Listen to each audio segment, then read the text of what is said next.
Diablo 2 Remastered launched this last September, and it has been an absolute blast to sweep the nostalgia of my youth once more, screeching as I summon fire golems and dying to those goddamn stupid fetishes. But with some of the early issues out of the way, Diablo 2 Remastered is shaping up to be an incredible, true-to-form remaster that combines all of the great things about the original game with the updated graphics of this era. Despite all that though, there are some areas of the game that I feel could use a facelift or at least some love. Now, I had originally written this video prior to the big dev announcement of all the upcoming changes in 2022. And I'm very happy to say that a lot of the stuff that they covered is in this video in some shape or form, which I'll discuss in the respective section. But Blizzard has made it clear that they aim to improve upon the existing game without diluting the experience. Rather, aiming to make some of the untouched portions more viable and leaving the stronger elements alone. I just wanted to be transparent about that before diving into this list in case you have been keeping up to date with Diablo news. But in this video, I want to cover at least, or a list of my top changes I'd like to see in Diablo 2 Remastered. The scope of these changes would be to make the game feel more viable outside of the established top-tier cookie-cutter builds, equipment, mercs, etc. And if this is your first time on my channel, I like to upfront the information in my video so that you can decide if you'd like to stick around or just jump to the points that you want to hear about the most. So you'll be able to find every item on this list in the chapters denoted in the timeline as well as the description. But let's get started here on my top 7 changes we need in Diablo 2 Remastered. The first item on our list here is set and unique items. They really need a boost. And if you take a look at some of the things that got a boost in version 1.10, the last time that things really got a big overhaul was something like 11 years ago in the year 2010. And a lot of the latter sets, stuff that came with Lords of Destruction, are still pretty good, right? Like Movina's has some pretty good practical uses if you're doing a Boazon and you want to have a budget build. Even stuff has individual pieces that are pretty good, like Natalia's Soul, the actual mesh boots. They're great little discount boots that you can grab a hold of. Naj's Puzzler's a great little teleport staff. Well, the winged, Orphan's Call, the Guillaume's Face, Magnus's Skin. These are 2 really good items. But if you take a look at some of the earlier sets, when you look at Angelics, which, I mean, Angelic Halo and Wings are still amazing items, but the Arcana set, Arcana's Tricks are terrible. Arctic gear is really only good until you get to level 17 to get stealth. Berserker's Arsenal can be great if you're having a starting barbarian, but then you look at Cathan's Traps, again, a terrible set. And if you look at a lot of unique items too, they just really don't size up to the power of rune words. There are just so many rune words, especially stealth, that just take the cake of the early game, and then as soon as you hit the late game and you get into Enigma, it just kind of becomes bookended with a lot of weird, awkward set pieces that you mismatch, weird, unique items here and there. So, and they've already said that they do want to do this here in the most recent patch coming in 2022. It's supposed to be hitting the PTR in January or February. But this, I think, is something huge because you have so many items that you just immediately vendor, or if you're like me, you save them because it's a unique and you go, oh man, a unique, I've always wanted one of these, you know, when I was a kid. And then you just eventually dump it in like a, hey, drop these things for free game. So getting the uniques and some of the older set items kind of up to snuff so that not everything relies on just jumping into the stealth rune word at level 17, I think would be a great way to add a lot of diversity and also viability to a lot of these sets in Diablo 2 Remastered. On that note of uniques and set items, I think Runeword Variance is a big thing that we need for Diablo 2. We know that the majority of people pretty much jump into these stealth rune words at the beginning of the game, and then depending upon what kind of character you're playing, you're going to move into either Smoke or Duress, maybe Peace if you're on a Javazon, and then when it comes to your actual shield, you're probably going to use something like Spirit or Ancient's Pledge to start, then into Spirit or possibly Rhyme, and when it comes to your actual weapon, you'll probably start with a Malice, then move into a Black, or eventually into a Breath of the Dying, Heart of the Oak if you're a caster. Just depends on what it is. And they've already said that they want to start adding new rune words with every, well, not every ladder. They said frequently enough in ladder. Patchwork and Plague, I believe, are the 2 rune words that are coming in the most recent ladder for Diablo 2 Remastered. But they said that after that ladder season is over, those rune words will push into the standard game, which is great to see. But I still think that adding a lot of cool top-end rune words is nice, right? It eliminates the use of Enigma, Affinity, Call to Arms, Spirit, Grief. Those this list right here is pretty much what everyone uses on the top tier of their builds, depending upon if they're melee, if they're a caster, if they're if they're a caster or a summoner, depends on what it is, right? You're probably going to fall into one of, if not majority of these 10 rune words across yourself and your mercenary. And they've said too that they want to start playing more with mercenary specific rune words, which I think is actually a very strong play forward. What I would personally like to see is a lot more earlier rune words, a lot more mid-tier rune words, because you find yourself hitting this weird rut around level 50 or 60 before you start to jump into that eye level 87 plus territory, that you just kind of have a weird dead area where unique items aren't necessarily that great. Set items don't really fit the gap as much, and you don't have the level requirement to jump into a lot of the bigger, heavier hitting rune words. So things kind of lull. That's the grindiest point of the game in my personal opinion. So having rune words to kind of fit into those, or maybe rune words that are more class specific, like, hey, this is a rune word that only druids can use. I mean, we kind of get that already with stuff like Rain or stuff like Peace, which has, or even Treachery, which has bonuses towards specific classes. But I think even more of an emphasis on those class specific rune words would be really huge, or even build specific rune words that give bonuses to specific entire trees of classes would be a great way to make rune words have a lot more variance and have a lot more emphasis outside of just saying, okay, everyone that wants to play in the end game gets Enigma so they can teleport everywhere. Well, make it so there are different ways to kind of get around the map through rune words, or maybe even adding teleport onto other rune words to give some more variance in the early, middle, and late game for Diablo 2. Now, on that notion of variance, I think another big thing is build variance. And this is something that we know for sure is actually coming. In that patch, they've said they want to increase the viability of almost every single build in the game. They want to make it so that if you just play through the game and you're choosing whatever skills you choose, you at least have some form of viability come the hell difficulty.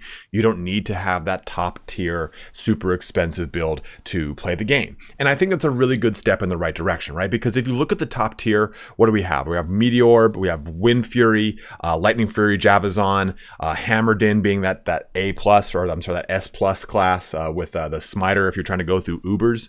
So they've said they want to improve the viability of melee builds when you take a look at the entire martial arts tree for the assassin, or making summon druids an actual thing, or making it so that the barbarians and the paladins actually have more use out of their combat skills.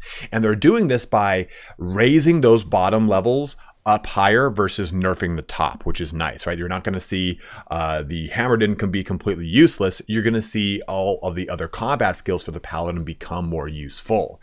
And honestly, I think of all the items in this list, they kind of like struck it really well with that by saying, hey, you know, we want to just do these things to make it a lot better for other people jumping into these classes, so they can have more build variance and viability across, saying, hey, you know, I want to play a summon druid that also is a werewolf hybrid, and it actually works rather than being a gimped summon druid or a gimped werewolf druid. And I think those things would really make the playability of Diablo 2 really strong, but it also would help out in a lot of the lesser used, unique, and set items because those abilities are not so strong. So they're removing and adding these synergies, which should hopefully make the build variance of the game a lot better. Moving into the game, I want to have a conversation about stash rework. Now, they did bring this up as well in that developer stream, and they said that reworking the stash is something that they've kind of thought about, but it becomes a conversation of when is it too much, right? When have we added too many stash tabs for people? When will they say, I just want more and more stash tabs? We do know that with the new ladder, when the ladder ends, you will be given basically a special amount of stash tabs that you can extract all of your stash from the ladder into non-ladder, which is great. But I don't think necessarily you need to go crazy here with a ton of tabs. Personally, I would love it because I think a lot of us have tabs that look just like this, right? Just filled with runes, filled with a ton of perfect gems, filled with a ton of jewels for crafting, a ton of other items for crafting, whatever it is. Personally, I think the two big things that could alleviate this, people have already mentioned, I would just love the ability to stack things, but apparently that causes an issue when it comes to something with the legacy coding of the game or whatever it is. But honestly, I could be fine with 2 items that would replace all my issues with my stash. And I know that I actually don't have a ton of twisted essences or keys, which is another huge thing when in a lot of people's stashes.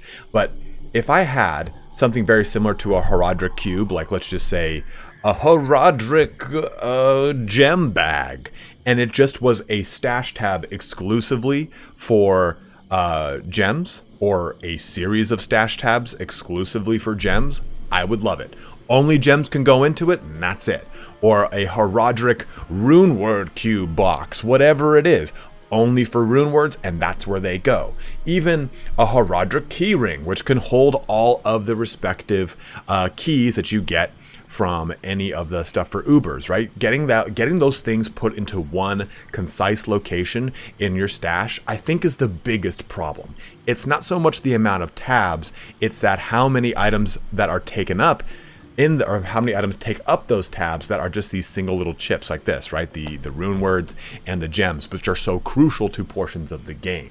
So I think simple stuff like that could go a long way to alleviating stash tab issues without having to create a ton more tabs. I guess you can make the argument here that I'm lobbying for indirect creation of tabs by making those tabs item specific, but still I think that in and of itself fixes a lot of the issues that we get with the stash tabs. Now, another big want of mine is the addition of a lot of the missing or cut portions of the game, or the completion of projects that were seemingly abandoned. And we know that in Act 4 there were 3 quests that were cut from the game that was divulged by some of the developers in the earlier life cycle of the game, like sub 2010. So adding these 3 in, I think, could be a really fun way to just kind of spice up Act 4, make it a bit longer of an experience, because in all honesty, I think it's one of my favorite acts, but you just push through it so quickly. And if you are in the latter portions of the game, you probably spend a ton of time in the Chaos Sanctuary, killing through tons of things, trying to get rune words, or trying to find some good drops, depending on what your build is and what your overall emphasis and damage is, whatever it is. But again, seeing more of that Act 4 content would be lovely. Now, another big thing is the inclusion of the Standard of Heroes. Now, the Standard of Heroes is an item you get after defeating Ubers, and it's going to give you that level 90 little Standard of Heroes that doesn't do a damn thing. It just simply sits in your inventory and says, hey, you completed the Pandemonium event. That's kind of really all it does. And unfortunately, I don't have one. My character's only 82. We don't have any use for that. And they are going to be reworking the Diablo 2 clone, or I'm sorry, the Diablo clone. So I would love to see that Standard of Heroes maybe go towards that, or that Standard of Heroes maybe going towards a specific something. Some people have talked about getting an expansion to character slots. Maybe you get an X amount of Standard of Heroes and you can expand your character slot by 1. Whatever it is, give the Standard of Heroes something, because it seems to have been some abandoned piece of content, or adding stuff like that. And they have said that while adding new content isn't their prime goal right now, they do have the intention down the line to tweak and add and fix certain things in the game that were abandoned. So this is a hopeful thing in the future, that the Standard of Heroes or these Act 4 quests kind of coming back alive is a really big possibility as we move probably beyond the January patch and into future patches for Diablo 2 Remastered. Now, another big change I think we really need is some overhaul to the multiplayer lobby. Even if you compare the multiplayer lobby of Diablo 2 Remastered to OG Diablo 2, that multiplayer lobby was better, right? You had a bunch of abilities to jump to a whole ton of different channels, whatever it was, which you can still create and do now, but it was a little bit more transparent, a little bit easier to navigate. And I think the biggest thing is filters here in the join game or create game ability to add some sort of filters or tag thing.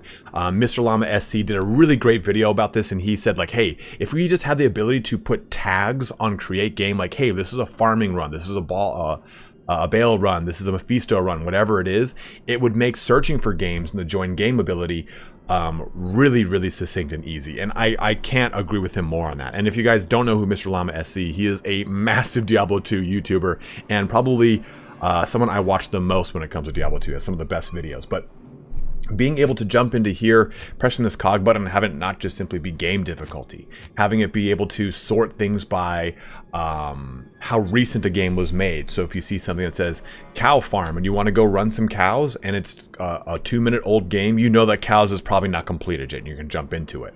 Or organizing by players, game name, whatever it is, getting some sort of organization options here in the join game lobby, in and of itself, if they only did that, it would make this multiplayer lobby a lot more user-friendly. Right now, you kind of just clunk around and hope, okay, well, that's a 41-minute old game. What's this? Let's see, might not even load in. It's just kind of a pain in the ass because it's supposed to be that this is coming down from an ascending order of creation, but it just kind of warps all over the place. Sometimes that information doesn't kick in. That was an 8-minute game. You can see the refreshing is just kind of sloppy all around. Oh, that's a 3-minute game. So it'd be a lot better if I could organize this in some way, shape, or form by tags, date creation, whatever it is. But that multiplayer lobby does indeed definitely need an overhaul. Number 1 on our list is increased mercenary viability. And they've already said that they are doing this. And some of the things that are coming is all non-Act 2 mercenaries are being improved. There's new rune words that are being created with non-Act 2 mercenaries in mind, meaning non-polearm items. The Act 2 mercenary will not be nerfed, which is another great thing. Act 1 mercenaries will get new range skills with AoE damage. Act 2 mercenaries auras will not be difficulty restricted. And then Act 3 mercenaries are getting a buff. And lastly, Act 5 mercenaries will get battle cry with improved HP and defense. And this kind of plays off some of the ideas I had originally had in mind, but I think it could be even more. If we go over to hire an Act 5 mercenary, we can see that they get either stun or bash. Great, cool, awesome, sweet. But I think it could be cooler than just simply giving them battle cry. You could have them have options to have different shouts in here, right? Like, okay, battle orders, battle cry. Well, maybe not taunt or shout, but still, you could give them different shouts in their choice for your Act 5 mercenary. This way it kind of gives you a little bit of differentiation from your Act 5 mercenary. And it gives you that same kind of playability that the Act 2 mercenary gives you, where you can say, hey, you know, I'm playing a summon necro, so I want a might Act 2 mercenary. Or, you know, maybe I want to play a little bit safer, so I'm going to go with Holy Freeze for my Act 2 mercenary. Gives you that kind of custom kit for the way you're playing the game. And I kind of envision this for Act 3 mercenaries as well, as they have an element they're associated with. Well, maybe that element gives you a passive buff to your resistance of maybe 20 or 30%, whatever it is. This way it can help you if you're maybe newer to the game, running a budget build, and you just have some sort of random resistance hole in your resistance line. Like, oh, you know what? I just have 5 poison while everything else is maxed out. Well, maybe I can go, well, maybe not poison, but let's say cold. I can go pop on a cold mercenary and kind of fix that gap for a little bit until I find something. And of course, other buffs to the Act 3 mercenary would need to exist. But even if you look at the Act 1 mercenary, giving it range skills and AoE damage is great. And there's one rune word that's particularly good with an Act 1 mercenary, but maybe even giving it the ability to increase magic find or gold find makes the Act 1 mercenary useful in a particular sense. This way you're not always locked into one specific mercenary. You can use a mercenary that maybe fits the specific role for you have in mind for that day's play. Well, you know what? I'm going to go just pop on an Act 1 mercenary because I'm just going to do nothing but magic find grind today. I can't quite get to that glorious 300 or 400%. Pretty much everything after that's going to be a little more wasted. So I'll go pop on an Act 1 mercenary, get the bonuses of the new range skills and AoE damage that are coming, but now it gives me 50% magic find, whatever it is, because this way it allows you to have more killing power on your magic find build without sacrificing that magic find that you would get from, say, having a Act 1 mercenary that gives that. Just having your mercenaries give you more than just simply, yeah, well, here's this mercenary ability. And if you think about the Act 5 mercenary, giving it more than just battle cry replaces the need to get call to arms and spirit as a swappable, because that's what people use it for, right? They use all the shouts from it and then move on. This is be kind of like a discount or a cheap way to get access to call to arms without having to build that actual rune word for people that are brand new to the game. And a last one here as an honorable mention would be the inclusion of the guilds brought back into the game. This was something that was added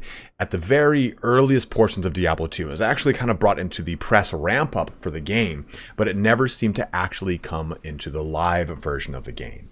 It was intended for people that had beaten the game. They could say, hey, you've beaten the game. Now you can create a guild. And this gives you access to things like a special guild stash or vault that people can have access to if they have a certain rank, so on and so forth. And there are a lot of files that still exist in the game to create guilds. And this is something that already exists outside of the game that people use within it, saying, hey, yeah, you know, we've got a guild.